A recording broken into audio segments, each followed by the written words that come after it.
डोंगरावर आले होते की मेंटल हेल्थ तो नीट होईल, तर असे विचार कमी होतील. पण डोंगरावर आल्यानंतर कळलं की आपल्या इथं फिजिकल हेल्थचाच प्रॉब्लेम आहे. तर जय श्रीराम मैत्रिणींनो, स्वागत आहे तुमचं अश्लेषाच्या मिनी व्लॉगमध्ये. तर तुम्ही मला बघू शकता, मी अशी आपल्या घरच्याच अवतारामध्ये चपात्या वगैरे करते. कारण आपलं स्त्रियांचं कसं असतं माहिती आहे ना, की तू चंद्रावर जा पण चपात्या, भाजी, भात, चहा सगळं करून जा, नाही का. त्याचप्रमाणे मीही सुद्धा सगळं करते आता इथे. आणि आम्हाला जायचं आहे पांडवलेण्याला. कारण तिथे हिस्टॉरिकल प्लेस ही नाशिकची सगळ्यात बेस्ट हिस्टॉरिकल प्लेस आहे आणि तिथे आम्हाला व्हिजिट करायला जायचं आहे. आणि त्याआधी मी इथे सगळा स्वयंपाक करून घेतला, चपात्या, कांद्याची पात वगैरे. कारण तिकडून आल्यानंतर मग लगेच भूक लागेल. आणि तुमच्याकडे पण असंच आहे का, किती फिरून या पण घरी आल्यावरच जेवायचं, म्हणजे घरी येऊनच जेवायचं, असं आहे आमच्याकडे. तुमच्याकडे पण आहे का असंच?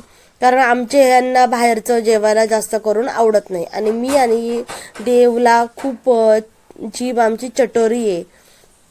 आम्हाला खूप जास्त बाहेरचं खायला आवडतं, पण त्यांना नाही आवडत. आणि मला पण थोडंसं हेल्थ इश्यू असल्यामुळे मीही बाहेरचं नाही खात, जास्त खाते, जास्त नाही खात. आणि इथे चपात्या वगैरे मी करून घेत होती आणि त्यानंतर मग आवरायला सुरुवात केली. तर असं छान असं तयार होऊन आम्ही चाललोय पांडवलेण्याला. आणि कारण देवच्या स्कूलमध्ये हिस्टॉरिकल प्लेसचा प्रोजेक्ट दिलेला आहे की कोणत्याही नाशिकच्या हिस्टॉरिकल प्लेसला व्हिजिट करून तिथे फोटो काढायचे. तर आता आम्ही निघालोय. देव आणि देवचे पप्पा खाली गेलेत, गाडी काढायची होती. माझ्या एका मैत्रिणीची मुलगी पण येणार आहे. तर चला बघूया पांडवलेणी आज. तर हा जो काही डोंगर तुम्हाला दिसतोय तो पांडवलेणी आहे. आणि इथेच डोंगराच्या पायथ्याशीच फाळके स्मारक सुद्धा उभारलेला आहे. आणि तिथे बौद्ध स्मारक सुद्धा आहे. आणि दादासाहेब फाळके तर सगळ्यांनाच माहीत आहेत.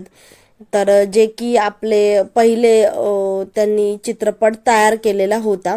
आणि त्यांचे सगळे चित्रपटांचं सगळं काही माहिती वगैरे इथे दिलेली आहे. आणि बौद्ध स्मारक सुद्धा इथे आहे.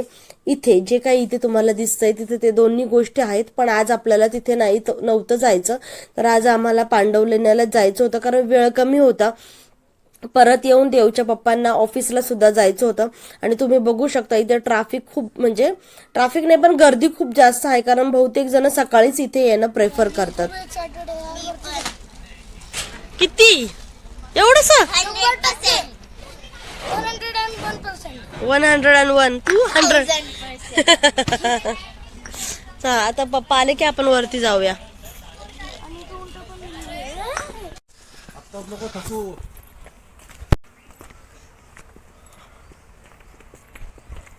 अतिशय सुंदर वातावरणात आम्ही चालायला सुरुवात केली. तुम्ही बघा 11, 11:30 वाजले असतील, पण ऊनही होतं, पण ते ऊन जाणवत नव्हतं. कारण इतकं सुंदर निसर्ग इथे आहे. आणि मी तर थोड्याच वेळामध्ये थकून गेली होती.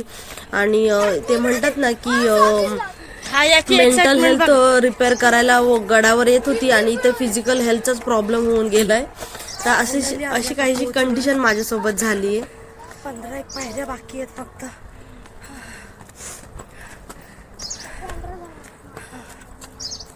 फायनली आम्ही इथे पोहोचलो. आणि इथे QR कोड दिलेला आहे, जे की स्कॅन करून तुम्ही इथली माहिती मिळवू शकता. आणि सगळ्यात पहिले तर तिकीट काढलं. तिकीट काहीतरी 20 ते 25 रुपये तिकीट आहे. आणि मुलांसाठी फ्री आहे इथे. आणि हे बघा, अतिशय सुंदर थंड वातावरण आहे इथे. आणि ह्या प्राचीन बौद्ध लेणी आहेत. जवळपास 2000 वर्षापूर्वी इथे बौद्ध भिक्षूंनी ह्या लेणी तयार केलेल्या होत्या, ज्यामध्ये चैत्यगृह, विहार असं ध्यानासाठीची ठिकाणं त्यांनी बनवलेली होती. ह्या काही ज्या काही छोट्या छोट्या खोल्या तुम्हाला दिसत आहेत, ही त्यांची ती ठिकाणं होती.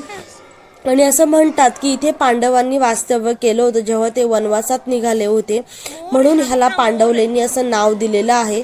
आणि इथे जवळपास 24 ते 27 लेणी त्यांनी उभारलेल्या आहेत. जे की आपण इथे आल्यानंतर बघू शकतो, अनुभव घेऊ शकतो. अतिशय सुंदर अशा लेणी त्यांनी उभारलेल्या आहेत. गोल घुमट असं त्याचं काम आहे. अतिशय सुंदर असं वातावरण इथे आहे. तुम्ही एकदा तरी नक्की इथे या. पूर्ण नाशिक शहर इथून कदाचित दिसत असेल. इतकं सुंदर आहे आमचं नाशिक. स्वच्छ नाशिक, सुंदर नाशिक. हाय, बाय बाय. हे जे गोल घुमट आहे ना, ते फाळके स्मारक आहे. आणि तिथे हे पण आहे, बौद्ध विहार. हां बघा, स्टेप बाय स्टेप असं वरती जायला जागा आहे. इथे नंबर्स टाकलेले इथे लेणींवर.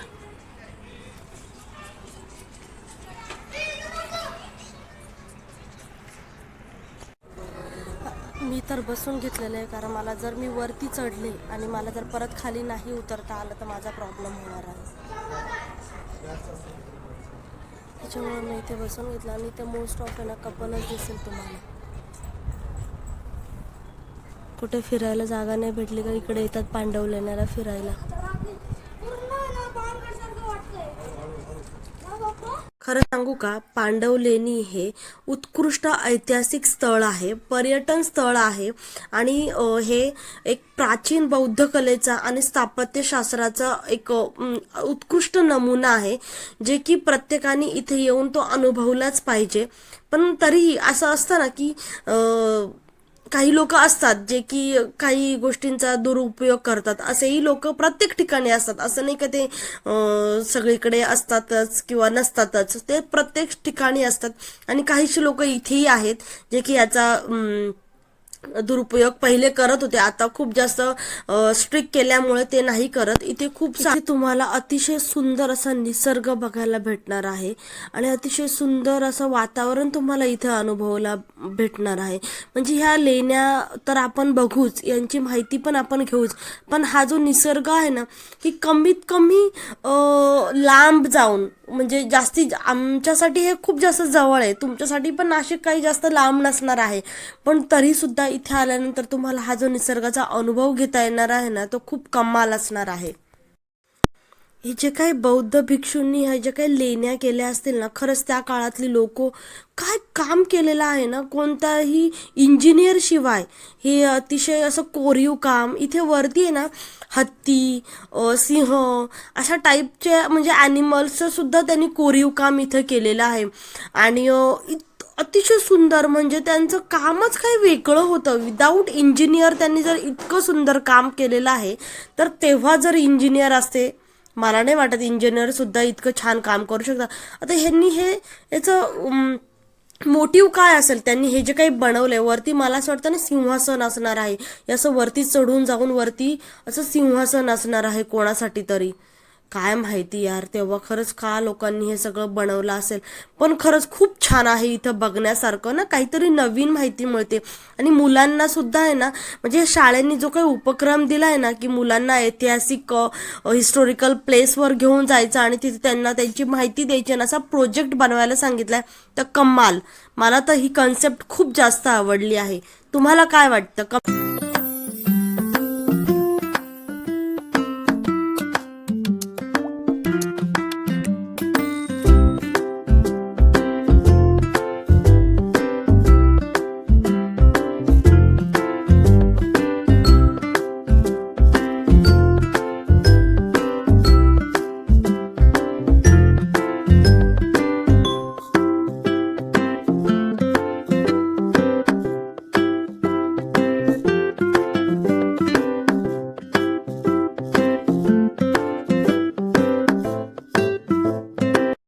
आणि तुम्हाला माहिती आहे का, पांडव लेण्यांना त्रिरश्मी लेणी असं सुद्धा म्हणतात.